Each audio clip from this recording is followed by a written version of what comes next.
often in order to communicate securely, you're communicating between two parties, and one party is trying to secure the information in such a way that no one can see it, and the other party is trying to receive the information in such a way that no one can see it.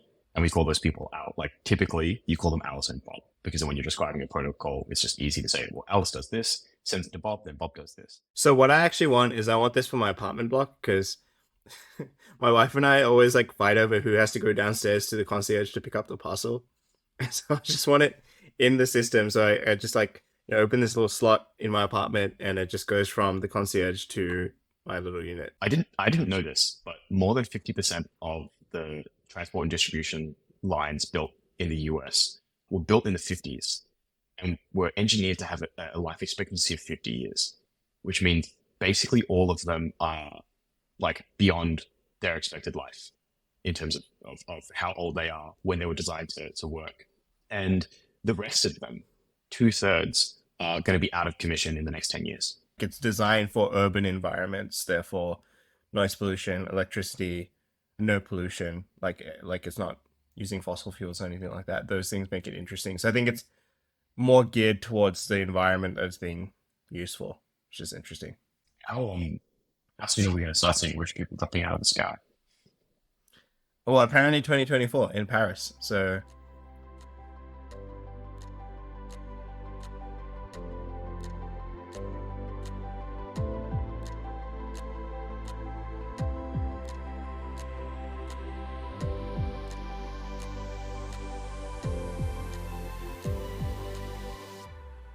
yeah, so I kind of hit this weird moment this morning where I was like, oh my God, I've got nothing prepped for today. Been so focused on the business and fundraising and all the other stuff happening that I just haven't had time to really think about what to do. So I sat down and was like, all right, should we do a deep dive? And I came up with a really awesome deep dive topic, which was shapes. Fuck yeah. Please tell me you're talking about like those Australian biscuits called shapes. No, I'm talking about just shapes. The evolution of shapes over the last few thousand years. And I started prepping it, but I need a little bit more time to finish that. So that might be next episode. I think it'll be interesting. I want to talk about the history of shapes, how we've used it in engineering, and how it's developed over time.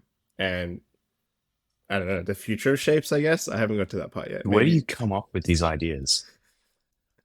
You know why? It's because Brian Johnson sent me this thing, which is what the Yeah. olive oil came in. And I was like, Yeah. hexagons. So strange. Like, why do you use hexagons? Oh, I kind of know why. And then I started thinking about shapes, and I was like, oh, that'd be a cool episode idea. So, yeah, just inspired by the world around me, I guess. Have you seen that 3D printed like Nike basketball that doesn't have any air in it? Yeah. I've seen that. Yeah. That's what that reminds me of. I really wanted one, and then I saw that they were $2,500, and I was like, that feels really stupid, especially since I don't know how to throw a basketball. Yeah, I think there's definitely a stupid budget. Like, no matter how much money you have, there's still like a limit on which you're willing to spend on stupid stuff. I think for me, it's like maybe $100. Anything more than that, I probably wouldn't spend on a stupid thing. But anything less than that, I'm okay with it, just to see. Depends on the quantity of the stupid things that you're spending your money on, I guess. Yeah. Well, I have two things for you today. Okay. Well, instead of the shapes episode, I've got 5 things. Oh. But I don't think we'll get through all of them. And some of them are like just really small, and some of them are really big. I was looking at a quantum computing company. That might be a little bit more in depth. But then I'm also looking at, well, I'll start with the stupid one. Not stupid, sorry. Take that back. It's really interesting. Volocopter, have you heard of that? No. Yeah, I just don't want to call something stupid when they raised $350 million, because they're probably going to do something interesting. So I will share my screen. So for those who are listening to us, I am talking about the world's first, I guess, urban air mobility product. Yeah, so it's like a little helicopter that is more like a drone. It's got 8 little rotors around it, and it will just sort of take you around within a city. Honestly, I looked at this and I was like, I don't understand why we need this. But then I looked further, and they raised 350 million. They did a 170 million Series E in March 2022, and then topped that up with 180 million further additional capital in end of, like, I think October 2022. So they've taken $350 million building this thing, and the commercial product. I think commercial flights are going to start in Paris in 2024, so this year. But yeah, it's really Is it based out of Singapore? What's with this like opening Singapore banner?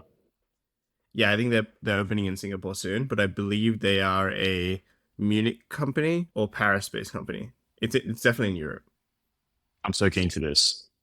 I saw a version of this maybe, I don't know if you'd call it that, in Manhattan, where they had like Uber but helicopters. So you could like rock up at the airport and then like book a helicopter and then just like chopper over to Manhattan Island instead of having to, deal with all of the insane New York traffic. Yeah, this definitely seems like one of those solutions that's focusing on the upper market. Like, from a space perspective, it doesn't feel like that much more efficient. Like it's two people sitting in this really big, wide aircraft that still needs to be directed, and there needs to be a port and everything like that. So it still feels like not like it's not the way that you would move masses, right? It's a way that the privileged folks can like, travel a little bit faster. But even in New York, I was surprised at how affordable it was. Like, if I recall correctly, it was something close to $200, which is expensive, but it's not crazy. And the point was that you kind of ride share with people. So like a couple of people will get in this chopper and like maybe you'll have six people in their luggage. I don't know how big a chopper is. I didn't do it. So the payload for this is 200 kilograms. So it's two people. Yeah, two people roughly. And so, yeah, I do agree with you. So they did test flights in 2020, which they charged 300 euros for a 15-minute flight. So it's not so expensive that it's like pricing out everyone. I think if you're working at Facebook or Google, earning a decent tech salary, like you could theoretically use it like once a week. Yeah. Yeah, I think what people forget when you hear 15-minute helicopter ride is that a 15-minute helicopter ride, depending, I mean, I don't know about this particular copter, is a significantly longer car ride, especially in cities that have a lot of crowded traffic. So if you're thinking about somewhere like Thailand, I remember being stuck in a traffic jam for about 2 hours. And, an hour in, I got out and started walking. And then just as I started walking, the traffic cleared up a little bit and my driver caught up with me. And so I got back in the car. And then like at the next intersection, the same thing happened again. But the point is like, if you can chopper through all of that, 15 minutes doesn't sound like much, but it can save you like in the right cities or the wrong cities. It can save you hours. Yeah, I mean, I have team members in the Philippines that spend 3 hours in traffic to get to like the government office to file some documents, and they're gonna come back. And so generally, like even to get like some of their IDs updated, it's like a day trip that they've got to make, even though it's not physically that far, which is insane. People in the Philippines probably not catching helicopters into their day job though. Oh, did you not hear that entry level has company perks now? It's a Volocopter. That's a pretty sick perk.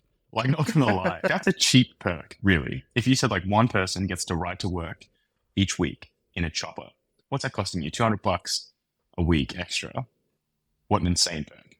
Yeah, employee of the month gets to go Volocopter to work. Exactly.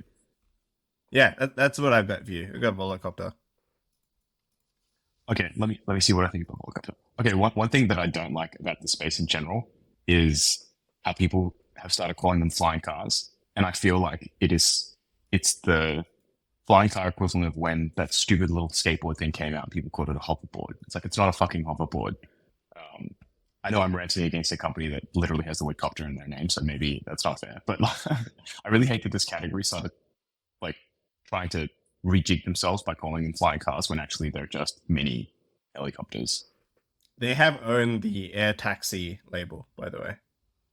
That's fine. Air taxi, I can get behind air taxi. That's a sensible like pitch. So what's the deep tech here? Is it actually significantly hard to downsize a chopper, or was it just an economics thing? I think there's a couple of things. It's fully electric, which is definitely interesting. Cool. It makes way less noise compared to a chopper. So I think the noise pollution created by helicopters is somewhat of an issue. Like if you're flying, a bit lower down. And yeah, I mean, those are, I think, the call out things essentially. Like it's designed for urban environments, therefore noise pollution, electricity, no pollution. Like it's not using fossil fuels or anything like that. Those things make it interesting. So I think it's more geared towards the environment that's being used for, which is interesting. How how soon are we going to start seeing rich people dropping out of the sky? Well, apparently 2024 in Paris. So Place for it. yeah. And I'm going to Europe soon, so we'll figure it Is out. this going to be one of those situations where, like, inevitably one thing goes wrong, and even though if you actually zoomed out and look at the stats of it, it's going to just be so visceral because like someone's going to crash in the middle of like a public, place where everyone can see it, that suddenly it's going to get massively overregulated and then disappear. Well, I mean, this kind of happened with the driverless car thing when I was in SF and I caught a driverless car. That literally the week before that, one of the competing companies had an accident. And like from what I read, it didn't actually seem like the car did anything. It was more like, another car hit it and like a human flew into it. And apparently it dragged a human 20 meters or so, like on the ground, which, caused a big uproar. And then like they were kicked out of the road for a couple of months while they have to figure out some technical issues. So, I guess these things happen. So I agree with you. I think that could happen where some accident happens and, they go full force. It kind of happened in Singapore with those scooters, like the little timeshare scooters, because basically, a couple of drunk idiots did drunk idiot things and then they just ban it on the whole city. When then Australia is like the opposite extreme, where we apparently have no regulations around these things. And so my friend used to work in like the Road Transport Authority, and for some interesting technical reason, for a long while, scooters fell into this awkward place where, because you didn't own the vehicle and you like didn't need a license to use it, you weren't really responsible for it. But because the person who owned it wasn't the driver, they also weren't responsible for it. And so it fell into this legal gray zone where people would just like dump them on the side of the road or like throw them into rivers. Other than getting them for misdemeanor vandalism, there was actually nothing that the Road Transport Authority had like anything to do about it. And they had to pass new state regulation to fix that. That's interesting. I didn't know that. All I know is that when I went to university and they had the bike share stuff, I saw two bikes in a tree one day, and I was like, "This is crazy. Yeah. What's going on?" Right. And then I just know that a couple of weeks later, we just didn't have share bikes anymore. So I can't wait to see a Volocopter in a tree. Actually, I probably can't wait for that. I think it'll be more like a tree in a Volocopter, more likely, just based on the size. Anyway, continue. All right. While we're on transport, what have you got for me? I have something for you that I stumbled across on Twitter or X, whatever.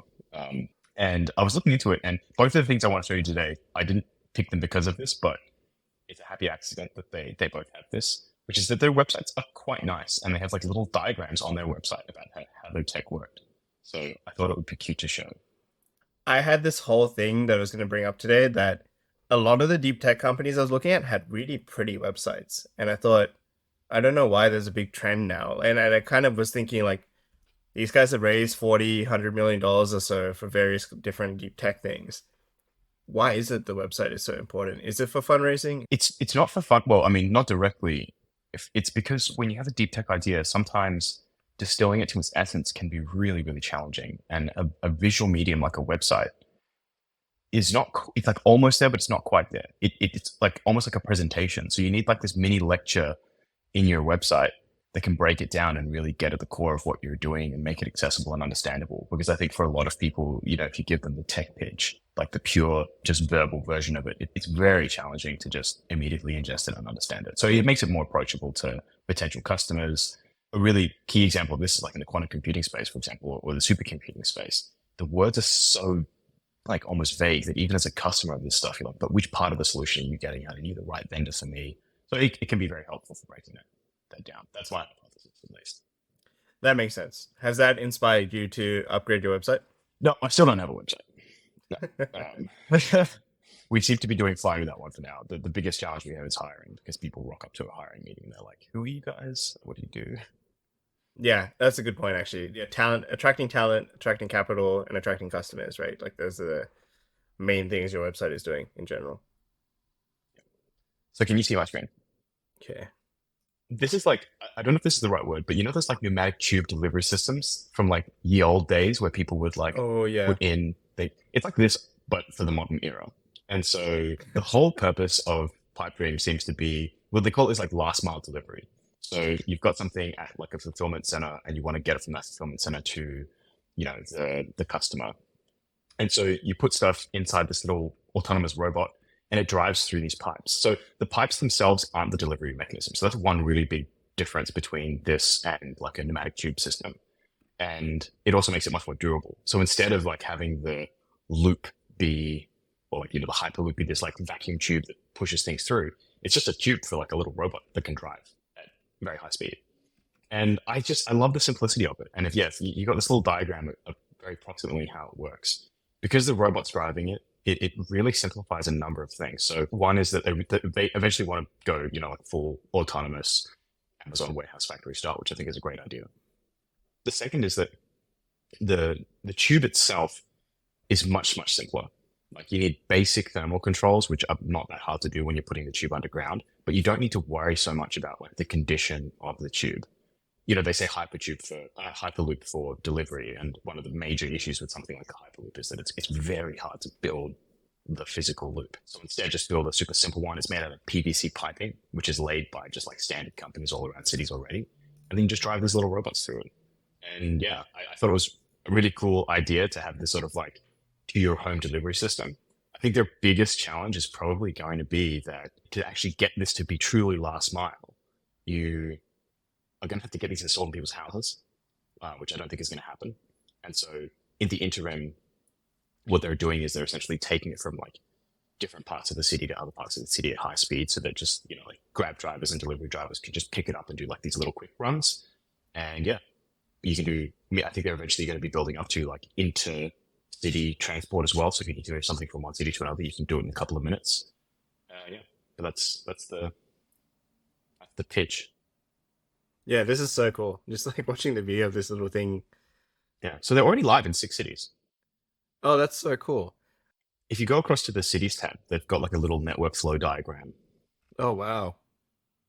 So for those people listening at home, what AJ is being fascinated by is essentially like a little animated visual that looks kind of like the Uber app, but instead of looking for taxis, it's showing how these little robots are moving through these PVC tubes throughout the city and how it changes the routes for delivery drivers. So what I actually want is I want this for my apartment block because my wife and I always like fight over who has to go downstairs to the concierge to pick up the parcel. And so I just want it in the system. So I just like open this little slot in my apartment and it just goes from the concierge to my little unit instead of having to go all the way down in the elevator, waste that 5 minutes per day and, the 100 steps that I have to take. So But I think yeah, this is you joke, but genuinely, I think one of the cool things about how this can roll out is that you don't need a full end-to-end system for this to be valuable. You can have an apartment block just build it for themselves and like get it for themselves and say, hey, when something comes to the concierge, we'll just shoot it straight up to you. But you could also have it from like just to the building itself. So saying, okay, if you're ordering something, you can get it ordered straight to the building, get it there really, really fast, and you can just go down and pick it up. I think a lot of people would be more than happy to pay a single dollar for delivery of their food, for example, than having to pay and go downstairs and pick it up themselves, then pay whatever it is, the extra $5, $10 just to have someone bring it to your door, which doesn't work half the time anyway. Let's be honest. So I could totally see this working. well, I mean, you could even go the other way. Like I would pay the same price and get it 10 times quicker because it goes through this little system, not stuck in traffic and the food doesn't get cold, if you really wanted to optimize for that. So yeah, this makes a lot of sense. So what they're shooting for is $1 per delivery. And then they're actually going to profit share with the cities themselves, which I thought was a really, really cool model. I don't know how it's going to play in with taxes, but cool model nonetheless. But then you need like central hubs that have a lot of stuff, right? Like it has to be centralized at points. Otherwise, it can't be like, I can send it directly to your house down the road, like P2P. That wouldn't work that well, right? Well, I think that's what they eventually want to achieve, right? Is that you would eventually have at least tube maybe your apartment building one of these tubes, kind of like fiber to the residents, I guess. But obviously, all the goods would be delivered to a central location, which is kind of how they work now, anyway. Yeah. What are your thoughts? What do you think their technical challenges are going to be? I don't think it's that technically hard. I guess it's more a logistics issue, right? Like trying to figure out who gets to go first and like, how like essentially the traffic management underneath the underground. So I think that would be interesting. One thing that I found really interesting as well was that they raised, I think it was just shy of $2 million almost 2 years ago. And I haven't seen any other raise announcements from them since, which means either they are super lean and they're currently about to close a new funding round, or they've actually managed to bring in enough uh, funding from deploying these things in the cities that they've deployed them in that on just a simple C check in the sort of like $1 to $2 million range, they've actually managed to bootstrap themselves. If they have done that, chances are they'll probably do a big round at some point and go big. But it's a pretty interesting model nonetheless. Get a little bit of money in the door, get what is ultimately quite a simple hardware system online. Yeah, I like it. I think it's cool. I think radio silence either means one of two things: either they're crushing it and like just not talking about it, or like might not have worked out. So I guess we just have to wait and see. I like that their CEO is not like crazily hyping it up on Twitter either. So that's usually a good sign. Well, I mean, Sam Altman is doing that, and sounds like they're doing fine with Sora. No, You're not a fan of his marketing strategy on Twitter, where it's just like, send me a prompt and I'll do it for you. I just don't see the use cases for AI in general. You know, cute toy system. Fair. I mean, he just needs more money. He needs 7 trillion. Otherwise, he can't make it happen. That Unfortunately. was a joke, by the way. I just don't know if that came across. All right, hit me up. What else you got? Okay, so I have. Let's go to biology. So I've got ImmuLung. So basically, this is a way to see how different lung cells respond to inhaled substances. So it's a model essentially. So it kind of looks like this. I'm sure it looks slightly different in person, but they have human alveolar like so alveoli is like the little uh balloon structures inside of our lungs that like take in air. So when it says alveolar like macrophages, it's like macrophages is like whatever's in the lungs. And then you have the epithelial cells, which for context is lining cells. So just lung cells essentially. And they just introduce it to different substances and see how it, responds to it. So I think it's an interesting company. They only raised their seed round recently. So end of 2023. So a couple of months ago, they did 2.4 million seed round. They're based in London. So I think it's still early days, but it seems really interesting. Yeah. So, I mean, new model systems is something the industry deeply, deeply needs. The moment we use these, before we go into a human, you want to model anything, you have to model it in some non-human system.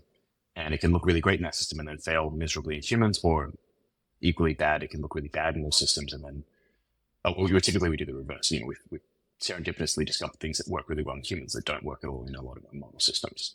And trying to find new models that will translate is sort of the term of art. If it looks good in the model, it'll work in a human. If it looks bad in the model, it won't work in a human. The big challenge with something like this, and the thing that strikes me immediately is that, and it's like it's in the name, so I'm sure there must be some way that they're dealing with this. But if you're looking at immune response, you're not just looking at cellular activity. You're looking at intercellular activity, and you're looking at intercellular activity not just from cells communicating with each other, so putting a bunch of cells in a medium and making sure they can exchange information, but you're looking at information coming from like the rest of the body, right? Like the immune system is this complex thing made up of so many different parts. And if you don't have all those parts in your model, or you only have some subset of those parts, there's going to be a limit to how useful that model is. So it really depends on what they're shooting for. This looks like it's sort of still very in vitro system that's not aiming to be super late in the preclinical development pipeline. So it could still be very useful from that perspective. 2.4 million doesn't seem like a lot of money to get something like this off the ground though. Yeah, that's what I thought was interesting because it seems like they're very early in their journey. So, and we just covered a company that raised 350 million Series E round. I was like, all right, let's go the other side of the spectrum and see what's happening at the very early stages. So I thought it was interesting just to see how they're coming up, and we could probably do a check-in in a couple of months, like 6 to 12 months, and see how they're doing. If they raise more money, how it's all tracking. Did they announce any other kind of like news or anything like that other than their raise? So they partnered up with anyone? Not that I haven't had a proper look into the news around partnerships or anything like that. So no, I don't know. One of the other challenges for model companies is that you have to prove that the model works. And doing that's really, really challenging because you basically have a model that is unproven and you've got to convince people to use this model. Big pharma companies who have the budget to wantingly do this kind of stuff are very conservative and they don't like new models because if they haven't been like battle tested, they don't know what to do with them. Because at least in a big pharma company, even if your model doesn't work all the time or doesn't work very well, what's important is that over the decades, you've established a percentage chance. Like you know the odds. And so you can say, if it shows up in this model, I have some big spreadsheet that I can, figure out what the chances of it getting through the next phase. And therefore I know how much to fund it based on how much it might sell for eventually. Not a super great way to do drug discovery, in my opinion, but that's how they like to do it. The small companies can't really risk it on new models.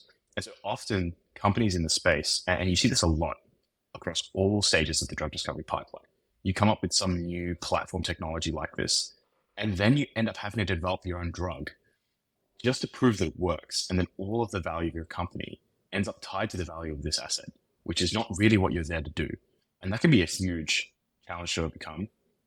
Often people will try to go the CRO route where they like contract their models out to other people and they'll try to establish legitimacy by offering a range of services that are sort of like proximal to what they do to prove that they have the expertise. And then they kind of like slide this model in there, so it's like the rest of the CRO services are like a profit leader. And then you convince people to use ImmuLung alongside it. And hopefully with enough publications and enough data being generated in parallel, people start saying, okay, maybe I'll skip the other models and I'll just use this one instead. Or you offer something so radically new that other models literally can't do that people have no other choice, which I don't think is the case for lung immunology. Typically, do they have multiple different models that they're using to prove things out and multiple different vendors to? Oh yeah, yeah, absolutely. Like you'll have a dozen, like half a dozen at least, different experiments that you'll be using to try and isolate exactly how this thing is working. Yeah, and what CRO in your context? Contract research organization. So it's like the biology equivalent of a cloud. Okay. No, I use CRO daily, but it's conversion rate optimization. So I was just like, Different worlds. yeah, that doesn't seem right. The only other thing I want to add to this is, I guess, like I was curious about how this is exactly working because it looks like there's a semi-permeable membrane here. I'm guessing they have the lining cells on the top, and then they have the macrophages on the bottom, and then they sort of drop inhaled substances on top of it, and they sort of see what the reaction is like when they drop it on the lining cells.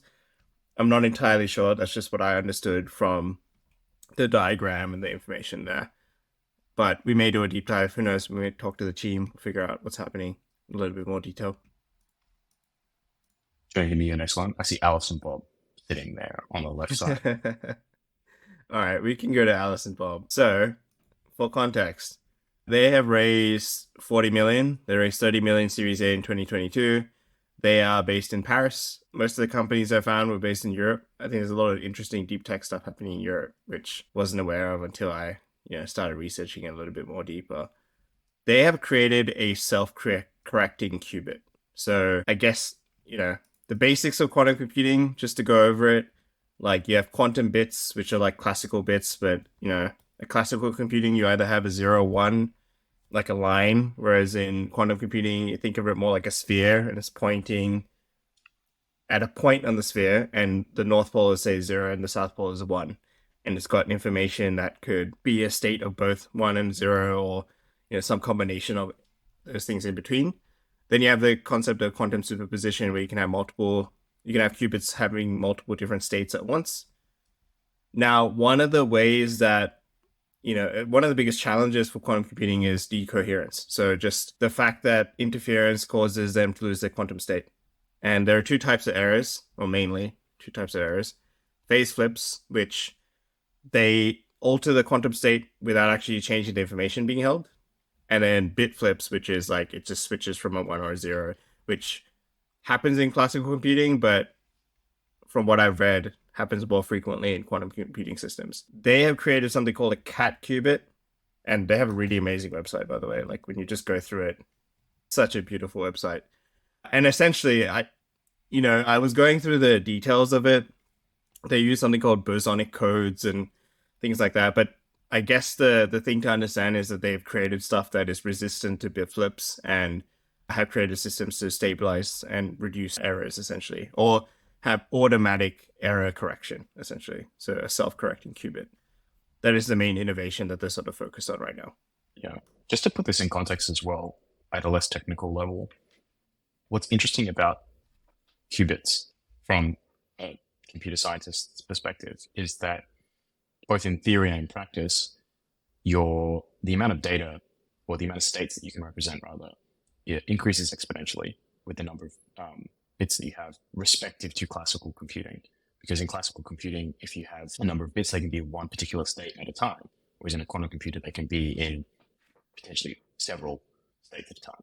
But the counter challenge has been that the more qubits you get, the error rate gets so big that to produce what is called a logical qubit, so like the theory of how one qubit should work, you end up needing exponentially more physical qubits. And so you have this weird counterbalance where you're getting exponentially more power, but you need exponentially more bits to pull it off. And so it's been sort of stopping quantum computers, practically speaking, realizing this exponential increase in computing capacity, because although it's there in theory, in practice, you sort of like exponentially more power, but for exponentially more bits means that you just flat out to being sort of the same. And so the whole game has been about how do you reduce error correction? Because if you can reduce errors, you can reduce the number of physical bits that you need, and you can actually start eking out an advantage. We should definitely do a deep dive on quantum computing because I have a lot of material on like intuitive ways to understand it that go beyond the really like standard explanation of like there's a 1 and there's a 0 and you can be in many states or single states, and trying to give people an intuitive explanation on like why is this different and how does it work as well, like how can a bit be in two states at the same time, and why is that even advantageous? Because when I first heard about that, you think, well, the whole point of a classical computer is I've got 8 bits and they're in a specific state, so I know what I'm looking at. But if they can be in any state, then it's just a random jumble of noise. How do I make it equal to anything specifically? So answering some of these like questions would be really, really cool.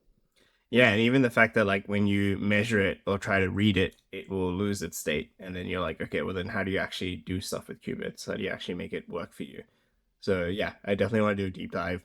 To be honest, I only found this company because I was looking at pretty websites for deep tech companies, and then I was like, oh. We can go to the sourdough. Nah, they weren't on sourdough.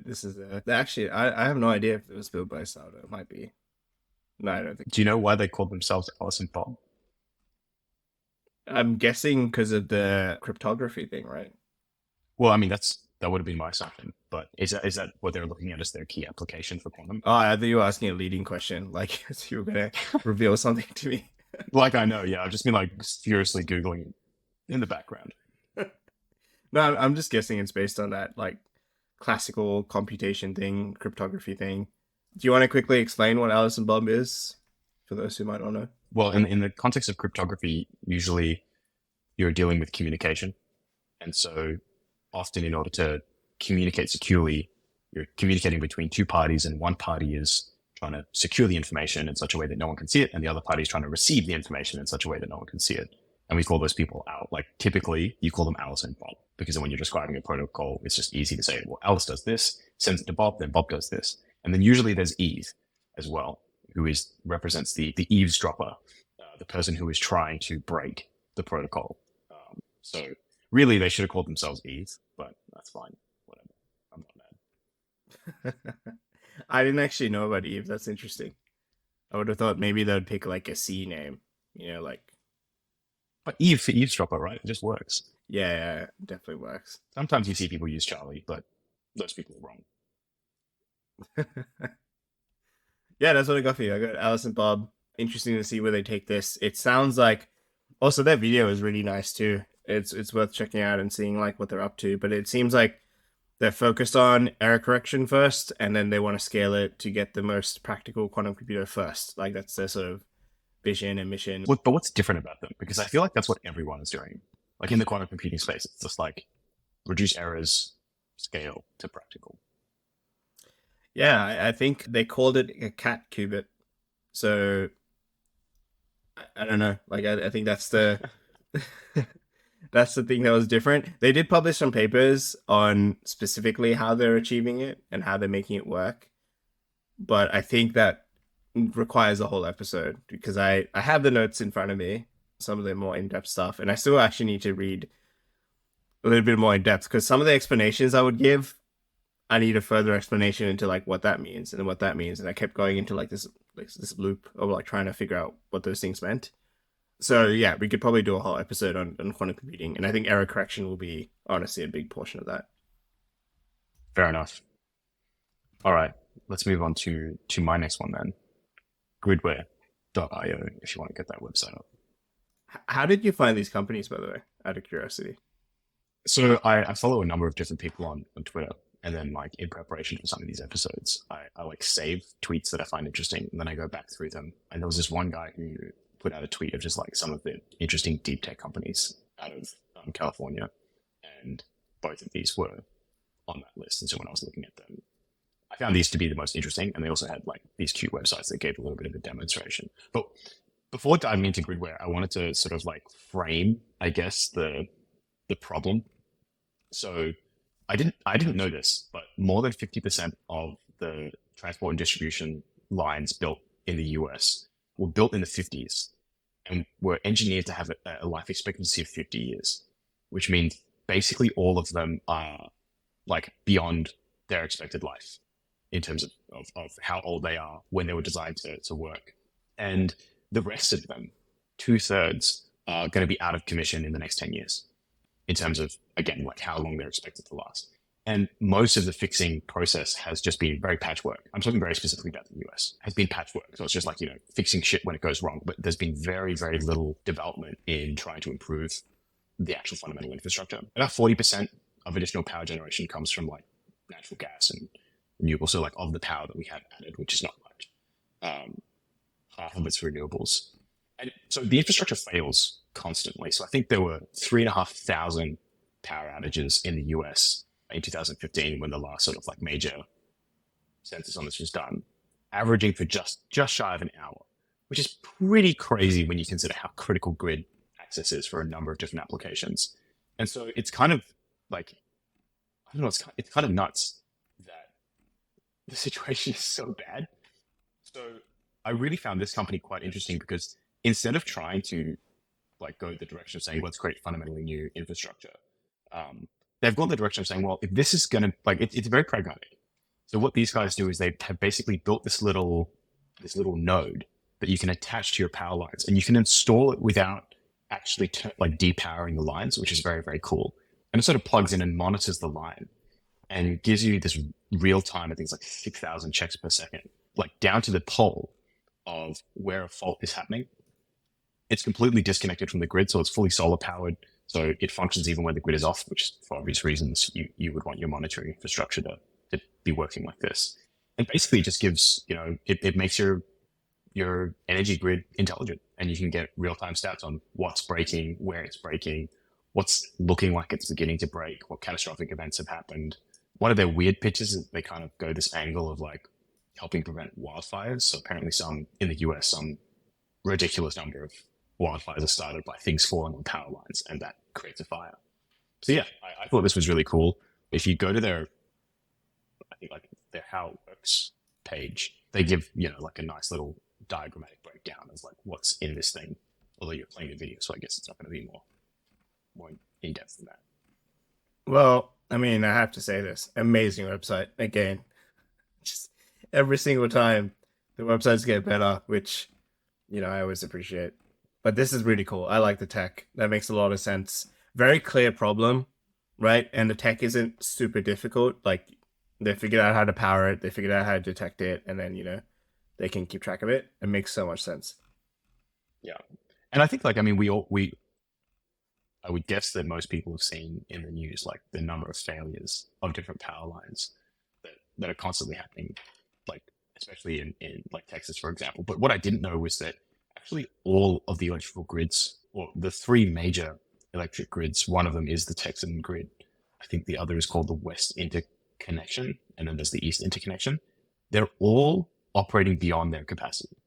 So all of them are technically at full capacity all the time because That's defined as being like they were designed to run at a certain capacity, and that's considered full capacity. And they're actually running at more than that capacity pretty much constantly. So like the failure rate of these systems is just like, it's phenomenal. It's only going to get worse. And I love this because it's just such a pragmatic solution. It's like saying, well, instead of trying to convince people to change, because they're probably not, because the power line system in the US is owned by like so many different interested parties. I think 6% are owned by private investors, but that 6% power is like 68% of the country. And so instead, you just help them patchwork their system better. Well, I mean, that's what I was sort of going to bring up. Like you said, the initial framing of the problem was like, right now we just do patchwork to fix it. This is just a better way of doing the patchwork, and so we have better response times. But yeah, like what's the ultimate solution that we need to get to later? Like, do we need to improve the entire infrastructure from the ground up? I would guess so, but I don't know how you pull that off in the States. Just from a regulatory perspective or from a technical perspective? I think both. I think people underestimate how hard it is to get energy infrastructure off the ground. It's been one of the like more modern criticisms of like renewable energies is that the infrastructure, it's actually just not ready. And you cannot just, even if we were generating in principle enough energy to power the entire country, you couldn't just switch from one to the other because like the distribution is just fundamentally different. The battery capacity is fundamentally different. It's not battle tested. It will take decades to get that infrastructure online. And in the meantime, you need something that can keep the old system like functional. The potential downside is if this makes it too easy to stay on the old system, that the incentive to move will be even less. Yeah, it's a good point. But right now, I think there's an immediate problem that needs to be solved, and there's an immediate solution. So this is great. Do you know how they're going as a company? Yeah, I think they recently raised, I think it was $10 million. So they're certainly making progress. I think they're operational in multiple states as well. So I guess it really depends on which company they're working with, how much that would determine. I think so. I think they're working with 6 different energy companies, but how much energy that actually covers is going to be highly dependent on which companies they're actually working with, because not all of them are government. Yeah, that makes sense. Okay, great. I think we have time for one more.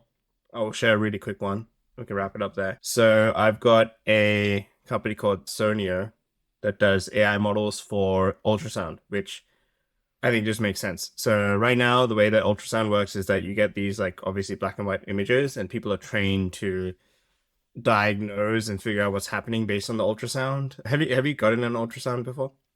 Yep. Okay. Yeah, I had one for my shoulder because I had bursitis, and just going through it, I'm like watching this little black and white thing, and I have no idea what's going on. And she's just like, taking like 16, 17 different images from different angles, and she's like clearly looking at something or like looking for something, and I don't know exactly what she's looking for, but there's no like discernible pattern that I could figure out from like what she was looking at.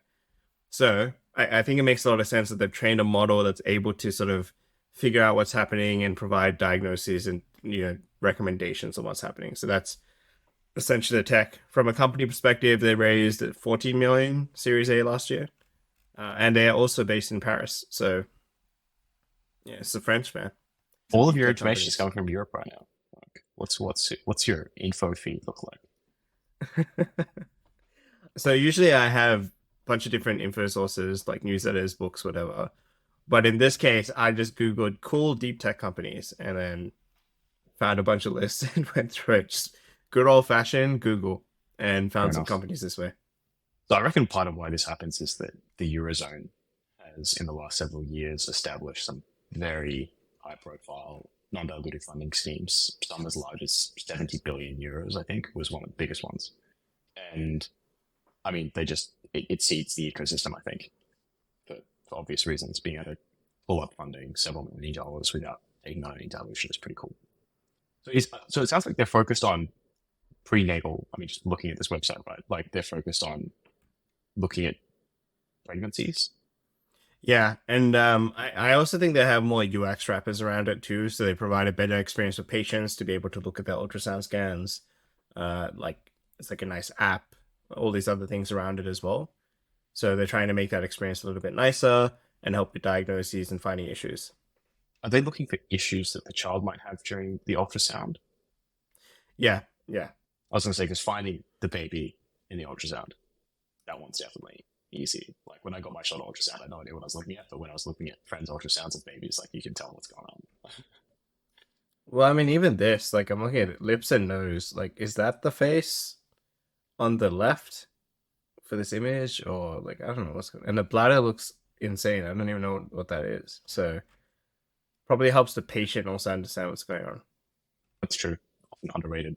Doctors are like notoriously bad at adopting new technology, though.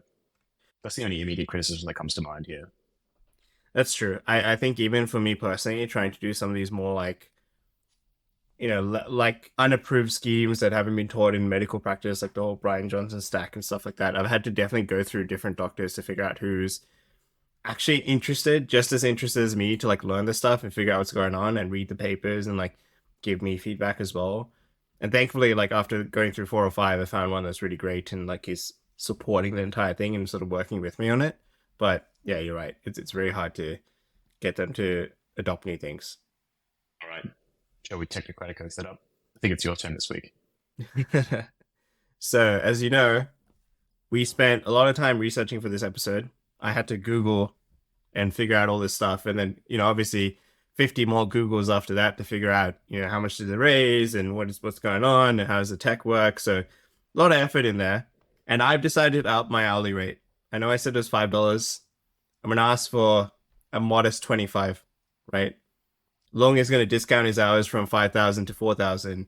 And so, you know, got a solid $4,025 worth of value for you guys this week. And you know what? You don't have to pay for it. All you need to do is subscribe, like, and follow us on either, what is it, YouTube, Apple Podcasts, or Spotify. Those are the main three. We are launching on other ones as well. And then share it with one friend. That's it. Just one friend. And we'll call it even. And we won't bug you about any payment. You won't get an invoice from us. So that's it. That's our technocratic oath. Hopefully you enjoyed the episode, and we'll see you next week.